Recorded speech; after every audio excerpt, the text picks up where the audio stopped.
Already forgot. Raw Divine! That's only the third one of those, by the way. I've gotten way more Raw X than I've gotten Raw Divines in this test. This not a test run. Double map. Yo. The loot's so good. Do I think Magic Find should be nerfed? Actually, we need to have a discussion about Magic Find. You know what? Let's do that. Let's do that. I was thinking about how I was even going to make a video on this. I'm just gonna try to put it out right here in real time while I'm playing. So I am of the opinion that Magic Find is good for the game. And I'm going to justify it by basically presenting this idea. I've mentioned this before in forums.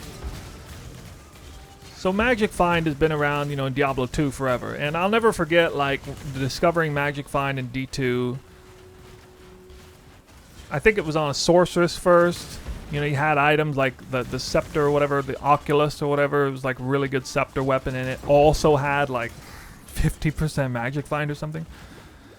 And it just kind of was like a no-brainer item you would use. Like, why would you ever use anything else? There was potentially a more powerful item you would use, but the combination of Magic Find and player power on that item in particular, I'll never forget. It was like so ridiculous. Because like, there was that other item, the Gull Dagger, right? It gave you almost no actual player power, though.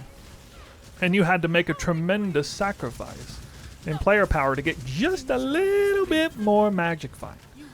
But, I mean, if you wanted the most Magic Find, that's what it took, right? And I never used the Gull, but I always appreciated that choice. That choice existed there where I could deliberately make my character weaker to take on more Magic Find.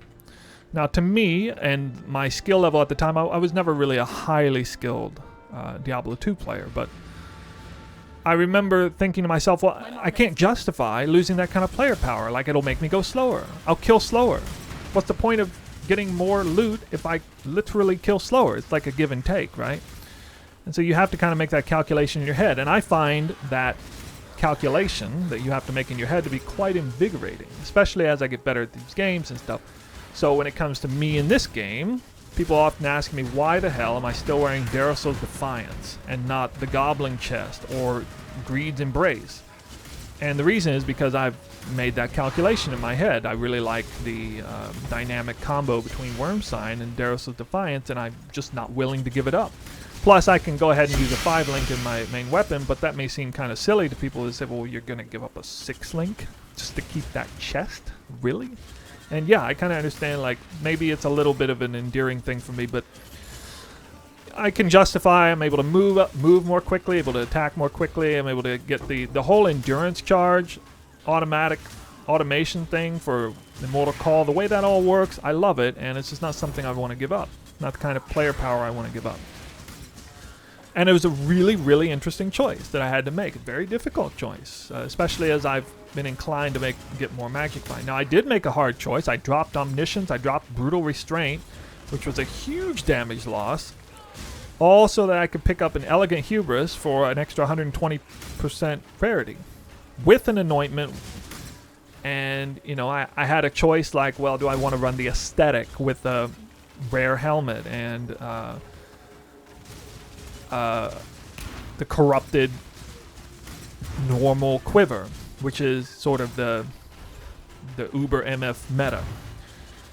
I always looked at that and be like, there's no way I'm going to sacrifice that much player power for that. It's just not worth it. To me, personally. Now, some people look at it and say, yeah, it's worth it. You know, they don't mind doing a lot less damage and paying less for the gear and being a lot slower and taking longer to kill things, and they're fine with that. That's a choice they make. It's an interesting choice. I'm glad the items exist. But there are a lot of people out there who seem like they're actually unhappy that such choices have to be made. First of all, I can't really understand why you would ever be unhappy about the choice. You could be unhappy that you think it's too powerful. And I am a little bit sympathetic to the argument that maybe it's too powerful. I spoke at first about the Oculus scepter for the sorcerers in Diablo 2. I thought that item was too powerful. It simplified the choice. Why would I ever wear that? You know, if why would I ever wear the gold dagger if the Oculus is giving me like half of the magic find and all of the player power that a good weapon gives? Like, why would I ever do that? You know, so I feel like obviously a balance has to be made, and you have to be careful about how they balance the items around these things. You don't want magic find to be too powerful. You don't want certain items to be like absolute no-brainers. Wind Force is a little bit of a tricky one because it just gives so much extra magic find stats that no other item does. But it's a weapon, and based on the player power potential of other rare mirror tier weapons, I obviously don't want to wear Wind Ripper when I have access to this bow. It's not worth losing that much player power and damage for that. Another interesting choice. But for somebody who's on a lower budget and who also wants to push magic find, I just saw a PoE Ninja profile today that was pretty crazy looking. I mean, the guy had basically tripped out maximum magic find, and one of the cool things he did is he put a bunch of Abyss jewels in there with flat, so he was pure elemental with like aesthetic and wind force and stuff. I mean, just bottom of the barrel kind of damage setup, basically.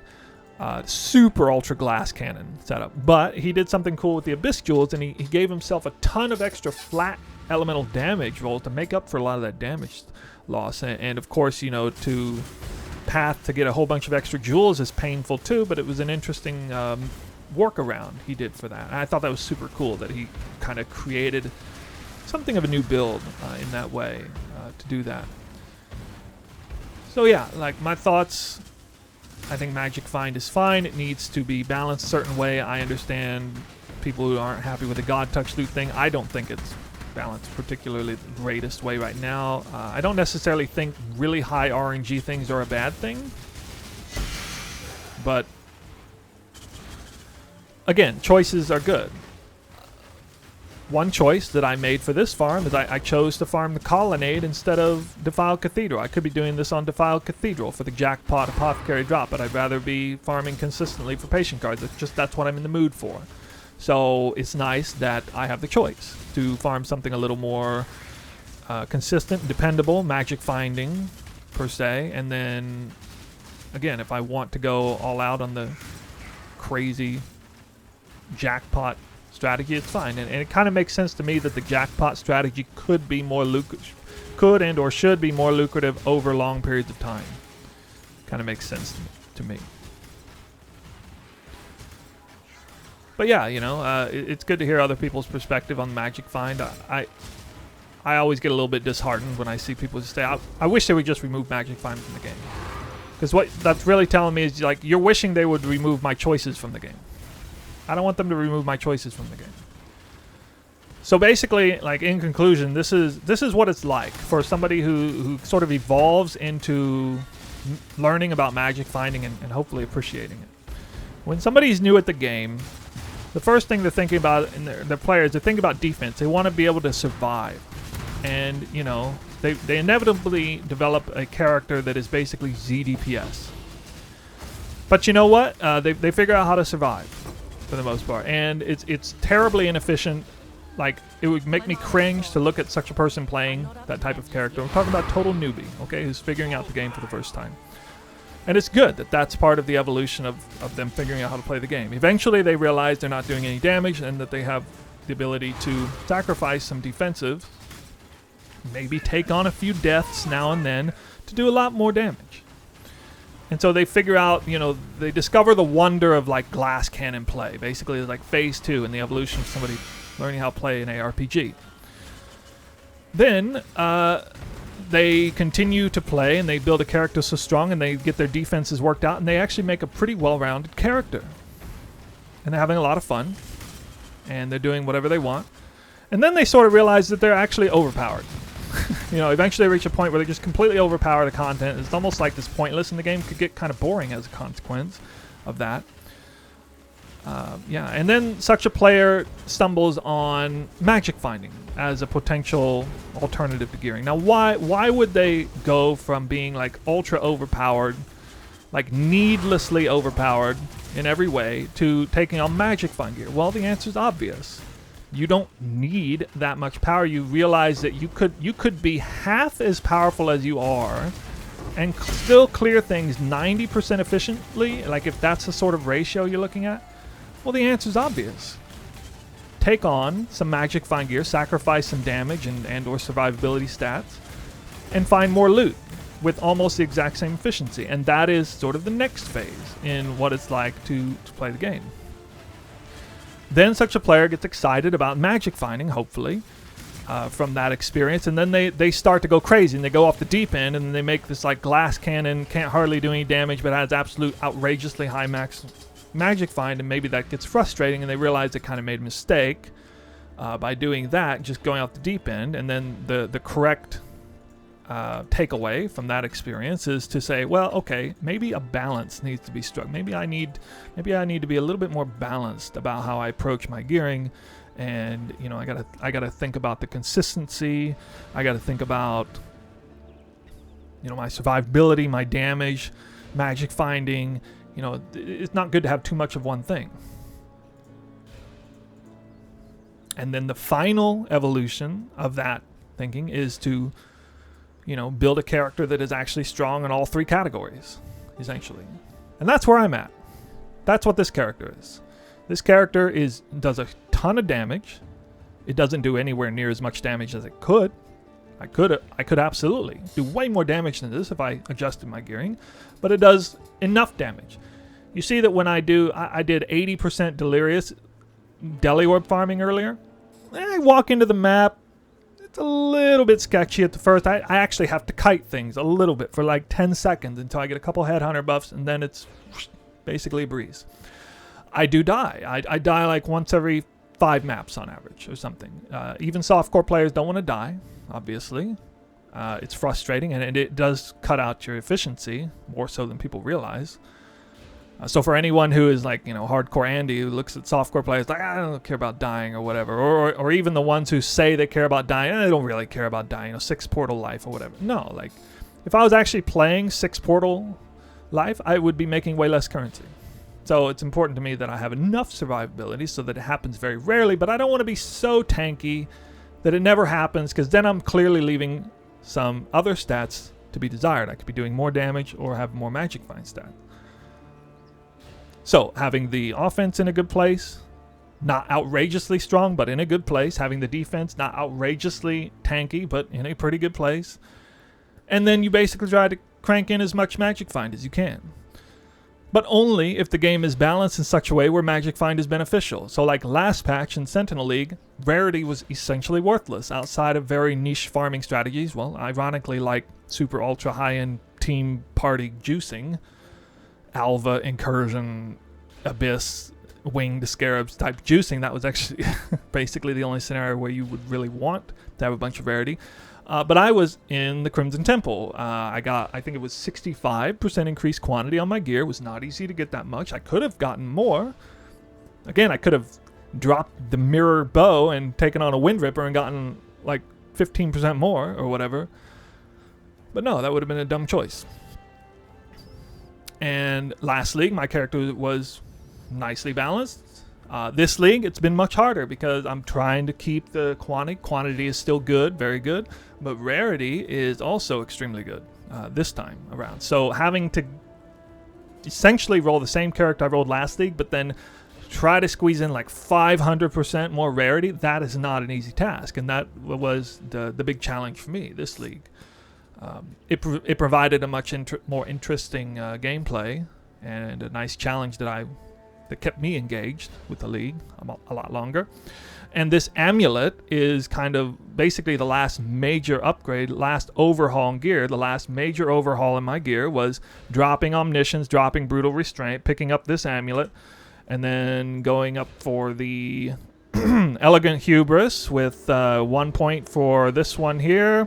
This one free because of the massive wheel, and then getting the anointment on this one over here. And then at the same time, I was able to pick up 2 major ores because I was able to anoint not only Whispers of Doom, but also Sovereignty and Champion of the Cause for extra reservation efficiency, adjust a few things otherwise, and you know, lo and behold, this is an extraordinarily well-rounded, strong character that has offense, defense, and a ton of magic find. And I'm very proud of it. Not gonna lie, I'm really proud of this character. Like I worked really hard on it. And it wouldn't have been nearly as interesting or fun if magic find didn't exist. That's how I feel about magic find. My mana is gone. Okay, definitely gonna clip that for some sort of highlight. That's something I've wanted to say for like 3 weeks straight. Actually, I wasn't really sure how or when to make that comment, but all right. I think that came out all right.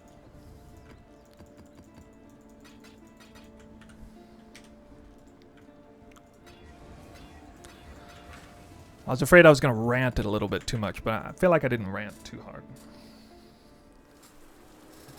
How do you anoint more than one time?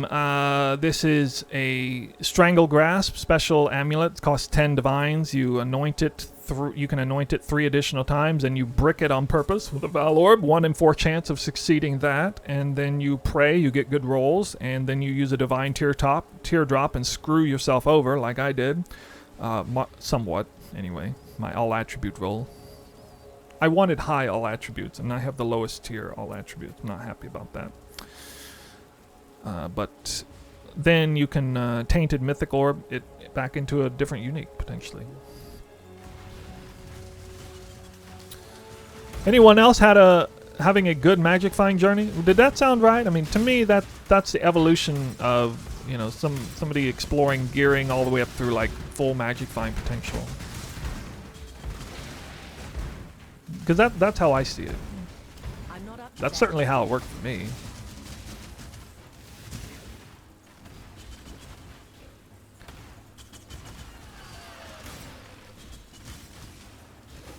Magic find is fine for the amount of offense, defense you need to sacrifice. It's rather... Yeah, actually, I meant to talk about the differences between Diablo 2 and Path of Exile. It's really interesting how they sort of circumvented some of the issues with magic find balancing by throwing it straight onto maps or having its own... Maps have their own separate magic find multiplier, which is really fascinating. You can kind of lean into that as opposed to leaning into your own gear.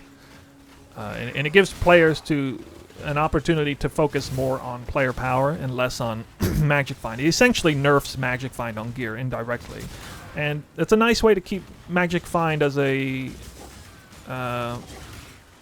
mechanic in check as far as balance wise. I think it's brilliant, the thing they did with the map modifiers. In fact, if I could just hand select a league, my perfect league would be a league that unlocked the cap on map modifiers. So I try to imagine what it would be like to have a league where 8 map modifiers, not the max, maybe 10, or maybe 12. Or maybe there is no max. Maybe it's like the Templar gloves, where, you know, you just keep throwing a Val Orb into it and get it higher and higher and higher and higher until it like bricks or something. That would be amazing. And you could make like the most insanely strong, hard map that gave you so much built-in magic. That would be amazing. I would absolutely love that. And it would also not be something that took time away, that made you clear the map or whatever. So I guess I'll just say that as an afterthought. That would be my perfect league mechanic. I don't see anything major wrong with it. I mean, it clearly would tie in, you know, difficulty of map. Couldn't control the map rolls. It would obviously, you know, you would have the usual suspects complaining about build diversity. Well, not every build can handle every map modifier. Yes, I know. Okay, that is a fair point, but the real point is that you don't have to run the map like that. It's a choice.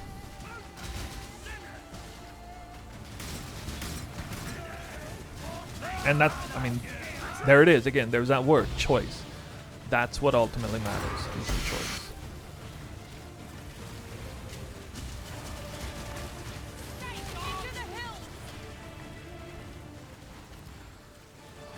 The more incentive to keep gearing your character, the better, in my opinion. Yep.